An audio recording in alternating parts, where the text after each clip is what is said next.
사무엘상 12장 22절로 25절입니다. 한 절씩 교독하고 마지막 절은 함께 읽겠습니다. 제가 먼저 읽습니다. 여호와께서는 너희를 자기 백성으로 삼으신 것을 기뻐하셨으므로 여호와께서는 그의 크신 이름을 위해서라도 자기 백성을 버리지 아니하실 것이요 나는 너희를 위하여 기도하기를 쉬는 죄를 여호와 앞에 결단코 범하지 아니하고 선하고 의로운 길을 너희에게 가르칠 것인즉 너희는 여호와께서 너희를 위하여 행하신 그 큰 일을 생각하여 오직 그를 경외하며 너희의 마음을 다하여 진실이 섬기라. 만일 너희가 여전히 악을 행하면 너희와 너희 왕이 다 멸망하리라. 아멘. 사무엘이 은퇴를 하면서 고별사를 합니다. 너희가 여전히 완고하고 또 세상이 정신없이 변하지만 염려하지 말아라. 하나님의 약속은 여전히 유효하다. 그리고 새로운 시대에도 여전히 기도가 방법이다. 그런데 기도가 방법이다 라고 하는 것을 설명하기 위해서 사무엘이 썼던 표현에 주목해 볼 필요가 있습니다. 오늘 보면 23절 읽어볼까요? 시작. 나는 너희를 위하여 기도하기를 쉬는 죄를 여호와 앞에 결단코 범하지 아니하고 선하고 의로운 길을 너희에게 가르칠 것인즉. 아멘. 사무엘은 기도하지 않는 것, 기도하다가 쉬는 것이 죄라고 분명히 이야기를 합니다. 여러분, 지난주 화요일날 새벽기도 때 드렸던 말씀을 다시 한번 언급하려고 하는데요. 훌륭한 강의자이자 많은 사람들의 멘토인 김미경 씨가 어려운 일을 당해서 우울함을 겪고 있는 친구가 와서 힘들다고 이야기할 때 이렇게 이야기를 합니다. 너 지금 울어야 돼. 마음껏 울어야 네 마음도 풀리고 네 길이 보이기 시작할 거야. 그랬더니 그 친구가 내가 어디 가서 우니? 이 나이에 내가 울면 사람들이 나를 제정신으로 안 볼 텐데 내가 어디 가서 우니? 그때 김미경 씨가 이렇게 대답을 합니다. 교회 가서 울어. 교회 가서 울면 누구도 너를 이상하게 보지 않아. 제가 그 이야기를 들으면서 두 가지 생각을 했는데, 첫 번째는 김미경 씨가 어려운 일을 당할 때 교회 가서 울었구나. 갈 데 없을 때 교회 가서 막 울면서 기도하고 하나님의 이름을 불렀구나 하는 생각을 하나 했고, 두 번째는 기도할 수 있는 것이 특권이라는 거예요. 속상할 때, 힘들 때, 어려울 때 얼마든지 언제든지 하나님께 나아가서 울 수 있다는 것, 주님의 이름을 부를 수 있다라고 하는 것이 얼마나 큰 특권입니까? 여러분, 기도의 특권을 누리는 저와 여러분 되어주시기를 원합니다. 사람들은 이해 못해줘도, 사람들은 이상하게 봐도 하나님께서는 이해해 주시고 하나님께서는 품어주신다는 거예요. 그런데 여기서 하나 더 생각할 것이 있습니다. 의무를 다하지 않는 건 죄죠. 그런데 특권을 누리지 않는다고 해서 죄라고 말하지는 않습니다. 그런데 왜 기도하지 않는 것이 죄일까라고 하는 거예요. 여러분, 기도의 특권을 누리지 않을 때에 기독교인들이 필연적으로 경험할 수밖에 없는 일들이 있기 때문에 기도를 쉬는 게 죄라는 거예요. 그래서 오늘은 기도하지 않을 때 어떤 일을 경험하게 되는가, 왜 기도해야 되는가에 대해서 두 가지를 나눠보려고 하는데요. 첫 번째는 기도하지 않으면 찾을 수 없습니다. 지난주에 말씀드린 것처럼 우리는 변하는 시대, 복잡한 상황 속에서 살고 있습니다. 그리고 점점 더 그 변화는 빨라질 겁니다. 그런데 지금 시대만 그런 건 아니라는 거예요. 오늘 본문을 비롯한 매 시대가 복잡합니다. 매 시대가 그 변화 안에서 힘들 수밖에 없다는 거예요. 예수님이 이 땅에 몸으로 오셨을 때도 예외는 아니었다는 거예요. 한번 읽어볼까요? 누가복음 3장 1절과 2절 말씀 함께 읽습니다. 시작. 디베르 왕제가 통치한 지 15해 곧 본디오 빌라도가 유대의 총독으로, 헤롯이 갈릴리의 분봉왕으로, 그 동생 빌립이 이드레와 드라고니 지방의 분봉왕으로, 루사니아가 아빌레네의 분봉왕으로, 안나스와 가야바가 대제사장으로 있을 때에 하나님의 말씀이 빈들에서 사가랴의 아들 요한에게 임한지라. 아멘. 1절은 예수님이 이 땅에 오셨을 때의 정치적 상황을 언급하고 있습니다. 그런데 로마 황제의 이름이 등장하는 것은 지금 이스라엘이 로마의 식민지이기 때문입니다. 로마는 자신들이 점령하고 있는 넓은 영토를 잘 다스리기 위해서 그 땅 사람들이 소요를 일으키지 못하도록 관리를 파견하는데 그 관리가 총독이라는 직입니다. 그런데 예수님이 이 땅에 오셨을 때의 유대 총독이 그 이름도 유명한 본디오 빌라도였다는 거예요. 한 10년에 한 번씩 새로운 사람이 옵니다. 연속성을 유지하기 위해서 그 지역을 잘 아는 사람을 세워서 분봉왕으로 임명을 하고 많은 권한을 주었는데, 유대 지역의 분봉왕으로 임명한 사람의 이름이 뭐냐면 헤롯이라는 사람이었습니다. 예수님 당시에 분봉왕이었던 헤롯은 굉장한 영화를 누렸습니다. 그리고 나서 그 헤롯이 죽으면서 자신의 세 자녀에게 나라를 나누어서 물려줬습니다. 그래서 1절을 보면 헤롯 가문의 이름이 셋이나 등장했다라고 하는 거예요. 그런데 로마에서 파견한 총독과 그 지역에 가장 힘을 가지고 있는 분봉왕 사이에는 굉장한 갈등 혹은 긴장이 있었습니다. 그리고 헤롯이 자기의 세 자녀들에게 나라를 나누어 물려줬을 때 자녀들 사이에서도 알지 못하는 그런 미묘함이 있었다는 거예요.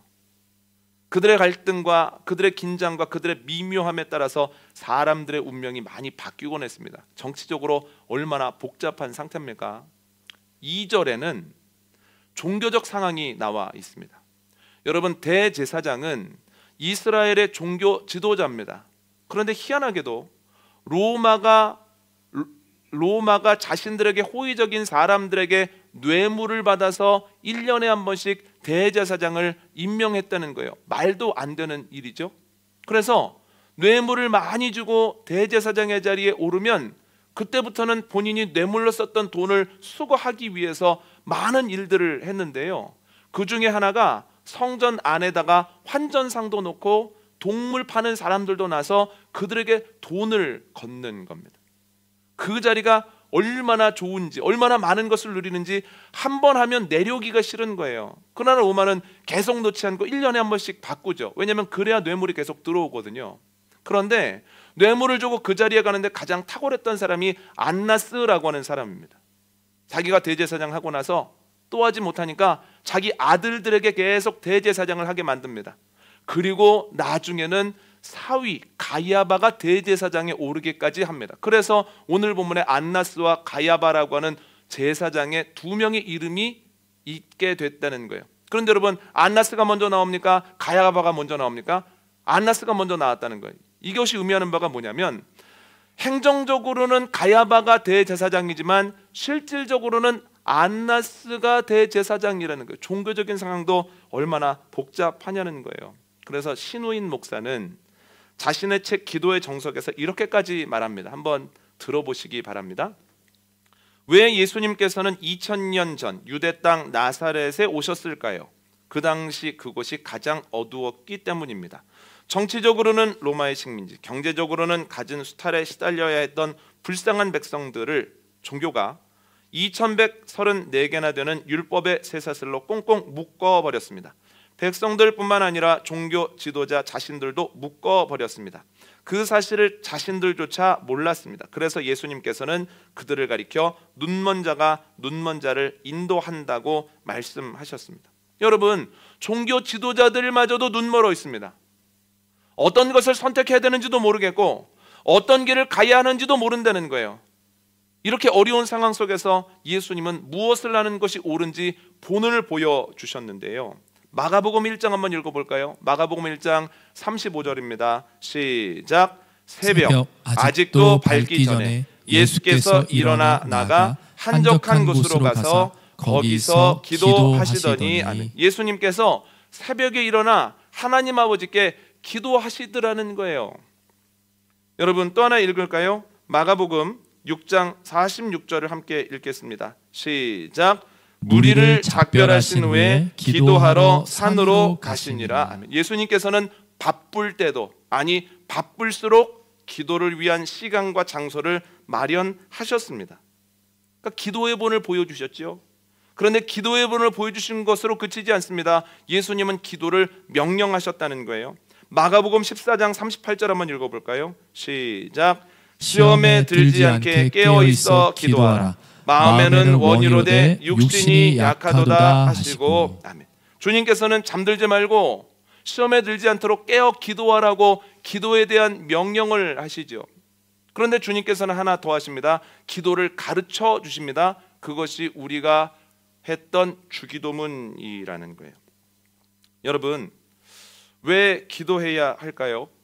기도할 때 어려운 상황 속에서도 바른 길을 걸어갈 수 있고 올바른 것을 택할 수 있기 때문입니다. 이렇게 물으실 수 있습니다. 아니 목사님, 기도하는 거하고 바른 길 걸어가는 거하고 무슨 상관이 있습니까? 기도하는 거하고 보다 가치 있는 것을 택하며 살아가는 것에 무슨 상관관계가 있습니까? 여러분, 신우인 목사님의 책에 나오는 내용을 한 번 더 읽어드립니다. 잘 들어보십시오. 기도는 형식은 다르지만 어느 종교에나 다 있습니다. 자신이 섬기는 신에게 드리는 염원이 기도니까요. 그러니 기도에는 소원하는 것들이 모조리 들어가게 마련입니다. 그런데 예수님은 하나님의 아들이자 하나님 자신입니다. 그런 분의 기도에는 인간의 바람이 아니라 하나님께서 원하시는 것이 담겨 있습니다. 예수님께서 본으로 보여주시고 명령하시고 가르쳐 주신 기도에는 하나님의 뜻이 있다는 거예요. 그러니까 기도할 때 하나님의 뜻을 알게 됩니다. 하나님의 뜻을 알아야만 하나님의 뜻대로 살아갈 수 있다는 거예요. 그래서 기도하는 사람만이 하나님의 뜻대로 제대로 된 길을 걸어갈 수 있다는 겁니다. 여러분, 그런데 착각하지 마십시오. 제대로 된 길이라고 하는 것은 세상 사람들이 보기에 화려하고 높은 자리를 찾아가는 것이 아니라는 거예요. 사람들이 보기에 성공한 길을 위해서 기도하는 것이 아니라 하나님이 인정하시는 길, 하나님이 보시기에 가치 있는 길을 걸어가기 위해서 우리가 기도한다는 거예요. 왜 기도하는데 상황이 더 어려워집니까? 왜 기도하는데 내 마음대로 되어지지 않습니까? 왜 기도의 반대 방향으로 내 삶이 가는 것 같습니까? 라고 물으실 수 있지만, 여러분, 하나님의 관심은 우리가 넉넉하게 사는 것, 우리가 풍성하게 사는 것에 있지 않으시다는 거예요. 하나님의 관심은 우리가 잘 사는 것에 있으십니다. 하나님 보시기에 가치 있는 삶, 하나님 앞에 갔을 때 떳떳하고 사람들이 보기에도 흠잡을 것 없는 삶으로 우리를 이끌어 가신다라고 하는 거죠. 여러분, 기도의 사람 사무엘을 한번 생각해 보십시오. 지난주 말씀 기억나십니까? 고별사를 시작하면서 이렇게 얘기합니다. 내가 젊었을 때부터 지금까지 오랫동안 너희를 이끌어왔다. 그런데 내가 너희를 이끄는 동안 혹 누구의 것을 빼앗더냐? 혹 누군가를 억압하더냐? 혹 누군가에게 뇌물을 받고 구분 판결을 하더냐? 만약 그런 일이 있다면, 그런 일이 기억난다면 하나님과 하나님이 세우신 사울왕 앞에서 얘기를 하라. 얼마나 떳떳합니까? 그런데 사람들이 그 말을 듣고 이렇게 답합니다. 아닙니다. 당신은 한 번도 그런 적이 없습니다. 당신은 참 좋은 지도자였습니다. 얼마나 멋있습니까? 여러분, 기도할 때 하나님의 뜻을 알게 되고 하나님의 뜻대로 선택하고 하나님의 뜻대로 나아갈 때 하나님과 사람 앞에서 떳떳한, 하나님이 보시기에 가치 있는 삶을 살아가는 저와 여러분 되어주시기를 원합니다. 기도할 때 뜻을 알게 되고 알아야만 제대로 된 길을 갈 수 있기 때문에 기도해야 된다는 거예요. 두 번째, 기도하지 않으면 이길 수 없다는 거예요. 예수님들 기도하시지만 성경을 보면 더욱 기도하실 때가 있거든요. 한번 읽어볼까요? 마가복음 6장 43절로 46절입니다. 시작. 남은 떡 조각과 물고기를 12바구니에 차게 두었으며 떡을 먹은 남자는 5,000명이었더라. 예수께서 즉시 제자들을 재촉하사 자기가 무리를 보내는 동안에 배 타고 앞서 건너편 벳세다로 가게 하시고 무리를 작별하신 후에 기도하러 산으로 가시니라. 아멘. 46절에 무리와 작별하고 산으로 기도하러 가셨다는 내용이 나오잖아요. 그런데 그 전에 어떤 일이 있으셨기에 예수님이 기도하러 가셨을까 살펴볼 필요가 있습니다. 여러분, 이전에 어떤 사건이 있었습니까? 물고기 2마리와 떡 5개를 가지고 5,000명을 먹이시고 12강주리를 남기셨습니다. 오병이어의 표적을 보이신 거예요. 그런데 오병이어의 표적을 보자마자 사람들이 너무너무 감탄을 하는 겁니다. 야, 대단하다고 예수님을 계속해서 칭찬하는 겁니다. 그뿐만 아니라 동일한 내용을 기록하고 있는 요한복음 6장을 보면 사람들이 억지로라도 예수님을 잡아서 왕으로 삼으려고 했다는 거예요. 그러자 예수님께서 그 자리를 피해버리십니다. 제자들에게는 빨리 그들을 흩으라 해서 흩고, 또 제자들에게 그 자리에 머물 생각하지 말고 바다 건너편으로 가라. 배를 태우시고 예수님은 산으로 가셨다는 거예요. 왜 그러셨을까요? 여러분, 예수님도 몸을 입고 이 땅에 오시는 순간부터 저희와 똑같습니다. 유혹도 받고 연약한 부분은 연약한 거예요. 모든 사람들이 박수를 치고 모든 사람이 나를 칭찬하고 당신이 왕위에 올라야 된다고 계속 칭찬받는 자리에 머물러다 보면 교만할 수밖에 없기 때문에 이를 악물고 교만의 자리에서 벗어나 기도의 자리로 나아간다는 거예요. 제가 만 32살 때 목사 안수를 받고 부목사로 사역을 하게 되었습니다. 가서 교구 사역, 가정 사역, 젊은 부부 사역을 열심히 하면서 때때로 수요 예배와 청년 예배의 강단을 맡게 되었습니다. 그런데 부임한 지 6개월 좀 넘었을까요? 갑자기 담임 목사님한테 전화가 왔습니다. 이 목사, 내가 얼마 있으면 외국에 나가게 되는데 그 주에 대예배를 좀 맡아줘야 되겠어? 1부, 2부, 3부를 좀 맡아줄 수 있겠어? 이렇게 물어보시더라고요. 알겠다라고 말씀을 드렸습니다. 그리고 난 다음에 굉장한 두려움이 찾아오는 거예요. 부목사로 사역을 하기 전에 이전에 사역하던 교회는 아이들까지 20명 조금 넘는 교회입니다. 20명 조금 넘는 이들 앞에 서는 것도 얼마나 떨린지 토요일 밤에 잠이 안 왔거든요. 그런데 부목사로 사역을 하면서 몇 개월 전부터 500~600명 앞에서 설교를 해본 거예요. 그런데 500~600명 앞에서 첫 수요예배 설교하기 전에 악몽에 시달렸습니다. 크게 두 가지 악몽인데, 첫 번째는 설교단에 딱 섰는데 원고를 안 갖고 온 거예요. 이거 어떡하나, 땀을 삐질삐질 흘리다가 깨는 꿈이 하나 있었고, 두 번째는 딱 올라갔는데 갑자기 바람이 불어서 원고가 싹 하고 날아가는 꿈을 반복적으로 꾸면서 500명, 600명 앞에 설교하는 것도 굉장한 두려움과 싸워야만 했거든요. 근데 이제는 조금 달라지는 거예요. 수천 명 앞에서 설교를 해야 되는 겁니다. 굉장히 두려운 거예요. 근데 여러분, 두렵기만 한 것이 아니고요, 그 마음을 잘 살펴봤더니 으쓱하는 마음이 두려운 마음만큼이나 큰 거예요. 야, 내가 막내인데 담임 목사님이 나를 택해 주셨네. 왜 그러셨을까? 쓸만한가 보지. 왜 쓸만할까? 잘하나 보지. 그러면서 계속해서 이 으쓱하고자 하는 마음이 있는 겁니다. 두려운 마음과 으쓱하는 마음이 계속 싸우는 거예요. 안 되겠다 싶은 겁니다. 교만해져서는 안 돼. 교만해져서는 하나님이 쓰시지 못하셔. 그래서 교만하지 않으려고 어떤 생각을 했냐면, 보통 설교를 마치고 나오면서 로비에서 사람들과 악수를 하면서 인사를 하거든요. 그런데 제가 예상하던 바는 설교를 잘하건 못하건 교우들은 마음이 좋기 때문에 위로를 할 거예요. 목사님 은혜 받았습니다 라고 하는 이야기를 하지 않겠습니까? 그 얘기를 아예 안 들어버려야 되겠다. 그래가지고 예배를 마치면 그대로 축도 마치자마자 서둘러 나와서 굉장히 한적한 어머니 기도실이라고 하는 곳에 가서 20분 숨어 있는 겁니다. 그리고 사람들이 어느 정도 갔을 쯤 되면 다시 쪽문으로 나와서 그 옆길로 해서 사무실로 올라가는 거예요. 그렇게 1부, 2부, 3부를 다 했습니다. 참 놀랍죠? 그렇게 했는데도 불구하고 으슥한 마음이 사라지지 않는 거예요.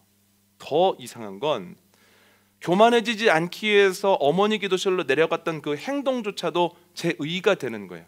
그래, 나는 교만함하고 싸우기 위해서 이렇게 일도 했어, 이런 생각이 들더군요. 제가 느낀 게 뭐냐면, 교만하면 안 된다는 거 알죠? 그런데 아는 것만으로는 너무 허약하더라는 거예요.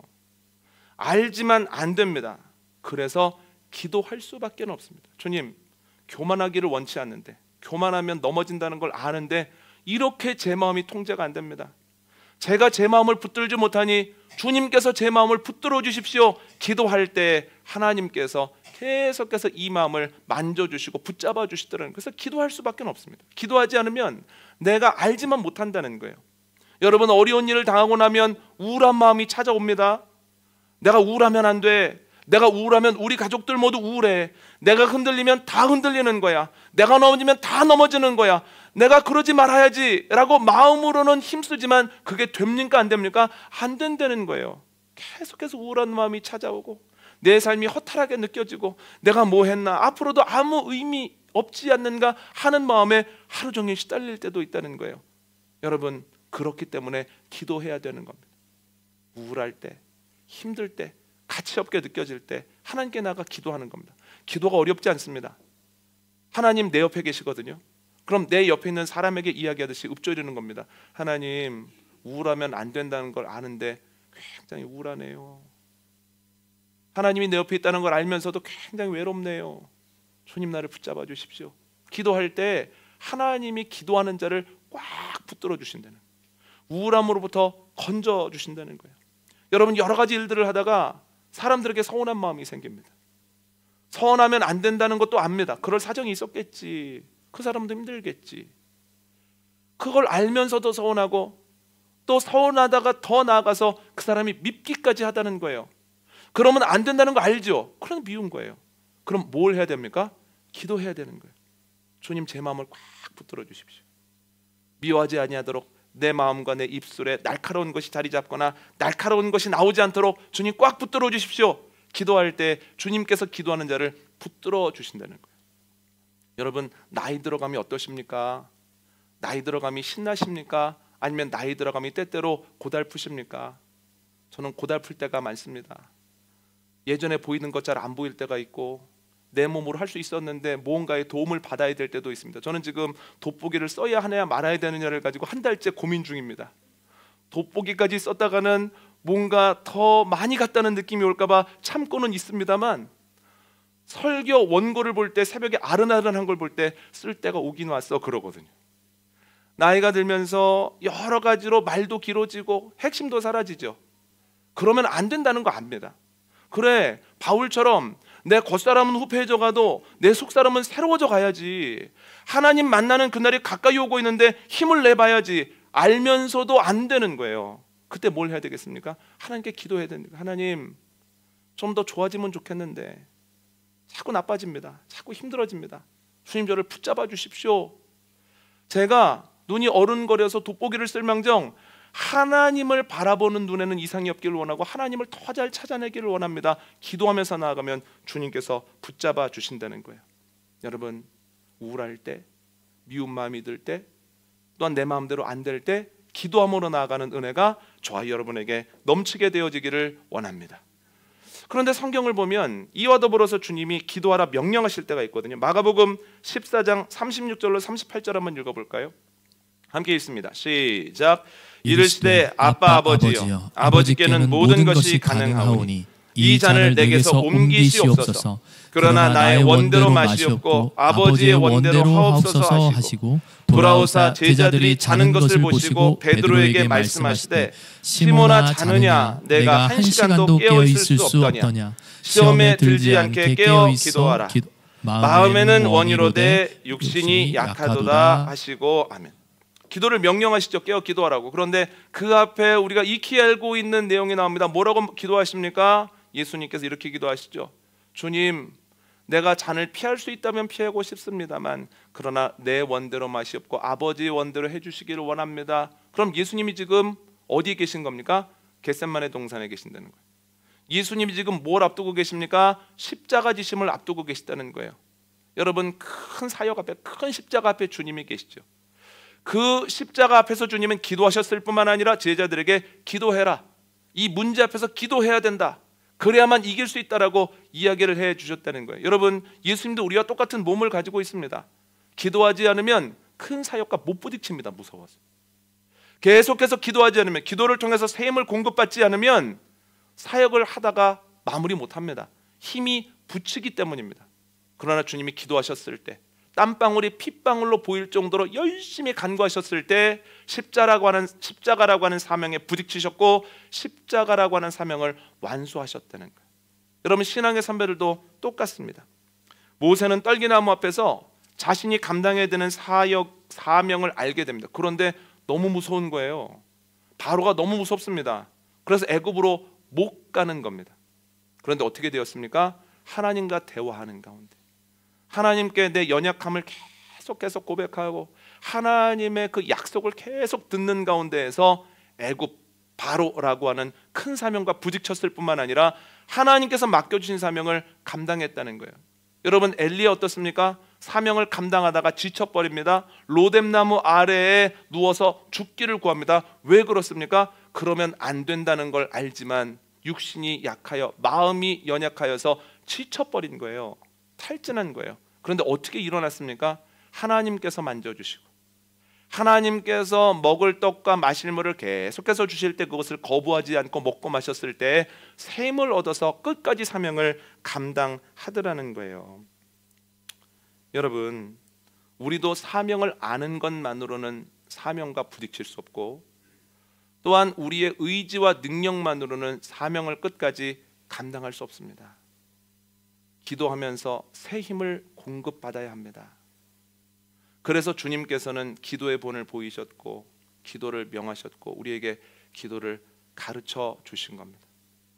여러분, 주님의 명령에 따르고 또한 주님이 보여주신 대로 따라가고 또한 주님께서 가르쳐 주신 대로 우리가 기도할 때 우리가 주님의 뜻을 알 뿐만 아니라 주님께 새 힘을 받아서 주님께서 맡겨주신 가족이라고 하는 사명, 직장과 사회에서의 빛과 소금의 사명, 하나님께서 맡겨주신 여러 가지 사명을 끝까지 감당함으로 주님 앞에 섰을 때 부끄럽지 아니하고 주님 보시기에 너는 가치 있는 삶을 살았다 칭찬을 받는 은혜가 저와 여러분에게 넘치게 되어지기를 원합니다.